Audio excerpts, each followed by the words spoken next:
Presežem, da sem prejšnji teden točno tukaj ujel ribo, ki je imela tokle med očmi. Danes mi očitno nekaj ne gre. Ampak pejmo pogledat nekam, kjer se res poznajo na ribe in so eden izmed Šparovih dobaviteljev. Pa smo tu. In jaz sem pripravljen. Smo v ribogojnici Fonda, kjer na Šparove police že vrsto let dobavljajo najkvalitetnejše slovenske brancine, ki jih lahko uživamo čez celo leto. In tako si delček poletja pričaramo kadarkoli. Poglejmo, kaj so nam pripravili.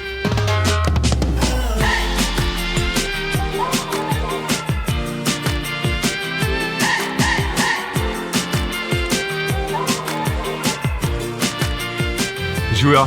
David, Živijo, Irena. Me veseli in hvala, da sem lahko danes del te zgodbe. Kaj me čaka?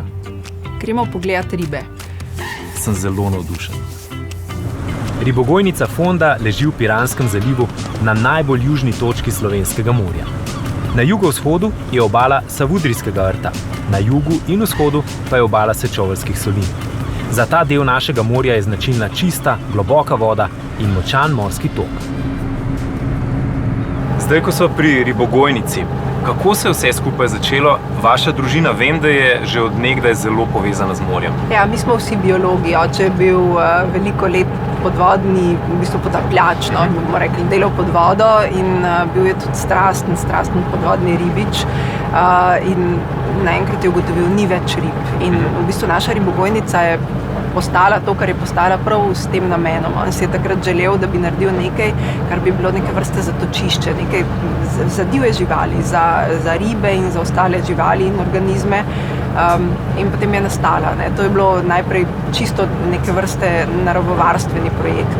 Kdaj je potem postal ta projekt oziroma cilj gojiti najboljše brancine na svetu? Ja, od samega začetka, ko smo se odločili, da bi naredili ribogojnico, je moj oče rekel, dajmo narediti najboljše gojene ribe na svetu, ampak s tem, da tudi res pazimo, da skrbimo za naše okolje. Jaz vem, da ste na začetku celo sami dostavljali ribe do dobaviteljev. Ja, seveda. Na začetku smo praktično vse stvari delali sami.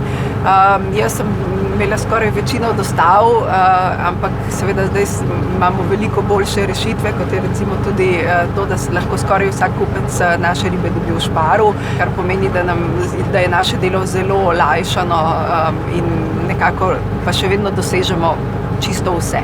Danes vem, da mi še nekaj čaka. Glede na to, da sem se na začetku izkazal kot ne preveč dober ribič, upam, da mi ne bo treba loviti ribe. Za ribištvo bomo poskrbeli mi, to pomeni, bomo mi ulovili ribe, ampak bi pa v resnici potrebovali pomoč pri hranjenju rib, zato ker to je tisto opravilo, ki ga čisto vsakodnevno upravljamo in rabimo roke, ker to delamo ročno, tako da mislim, da tam bo mogoče malo lažje se izkazati. To je pa super izkušnja, ki si jo pa res želim. No, me veseli.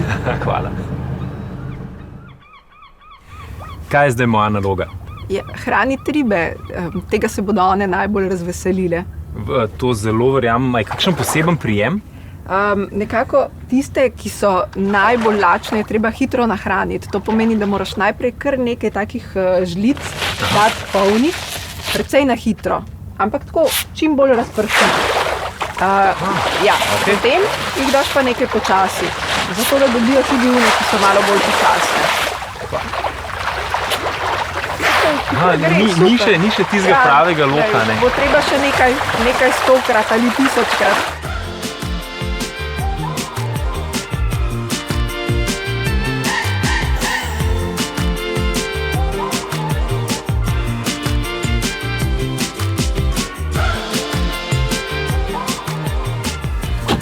Irena, jaz bom moral zaključiti zaradi tega, ker se moj teniški komod spreminja v ribiškega.